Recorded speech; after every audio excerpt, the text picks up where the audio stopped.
guys, welcome to Silver Report. Here we are, Sunday, March 12th, 2017. Now there are some major moves taking place in this country, and you need to be aware of it because there's so many that discuss all these technical figures about how the collapse will never happen.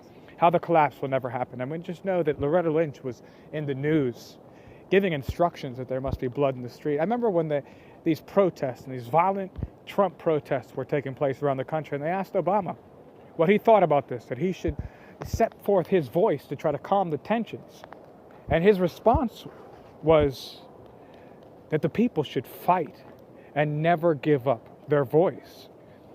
But this is even major. The ACLU, the American Civil Liberties Union, staged a nationwide training event Saturday to make sure people are aware of their rights as protesters and urged organized public resistance by those who opposed policies of President Donald Trump.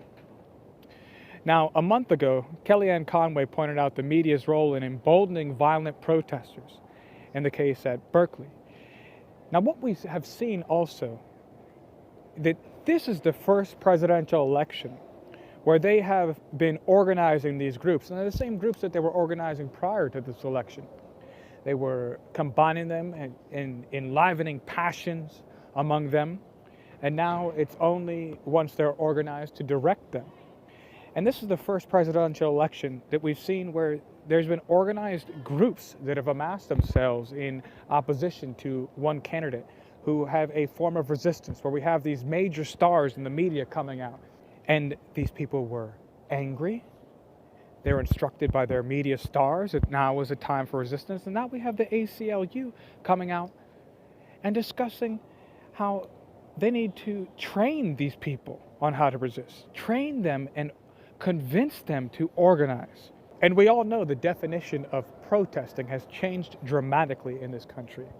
In the Constitution, the people have the right to organize and to protest, but that's not what is taking place here.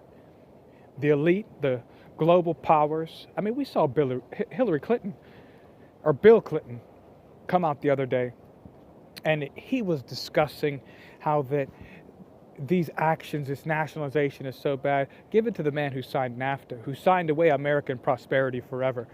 These globalist leaders that have been working to strip away Americans' rights, gun rights, rights to finance, and to impoverish the American people. One of the worst travesties to ever impact the American economy has been NAFTA.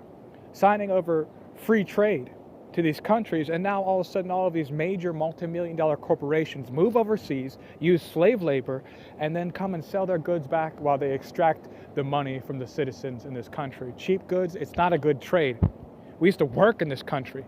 We used to make a living wage in this country. In fact, these people, they go out and they go to school for 8 years and they have their college degrees and they can't even make enough to pay the mortgage. They're renting. So more people are into rental properties, and those are even beginning to suffer. So they come out and discuss how that it's inflammatory, that we need a more globalized economy. Yeah, says you. I'm glad that his wife didn't get elected. Because what will we have? What were we staring at? But yet these powers, they're stronger than just an election.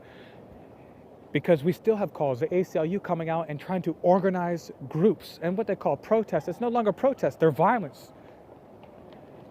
They're attempting to start a revolution. That's what Madonna was saying, one of their head spokesmen, when they got her on the stage. And they said, incite violence in these crowds. These paid protesters that go out into the midst of these maybe some sort of impassioned crowds, and they go out all dressed in black with weapons, attacking Trump supporters, attacking different things, burning buildings, breaking out car windows. That's not what's taking place here. What's taking place is an attempt to destroy the American government, the power structure. And some people may say, oh, limited government, but that's not exactly the government that they're attacking. When you break down a government that is securing the people on the streets, you end up with places like South America where you need barbed wire around your buildings, around your house, because there's no one else to protect you, where you get kidnapped and people go and sell you for ransom. That's not the America we want to live in. And it's not that. It's what they want to replace it with, because we know on this bleeding heart left right now, it's all about suppression of other people's speech. It's all about dominance and controlling information, controlling news, controlling what information you're allowed to have, controlling speech, controlling gun rights, controlling your finance, controlling your entire life. So who are they to be able to instruct us what is right anymore? All right, thank you guys for joining me here on the Silver Report. If you like the content, be sure to subscribe, like the videos, share the videos, get the word out. We have to wake the people up. Things are getting bad in this country. And as always, stay safe.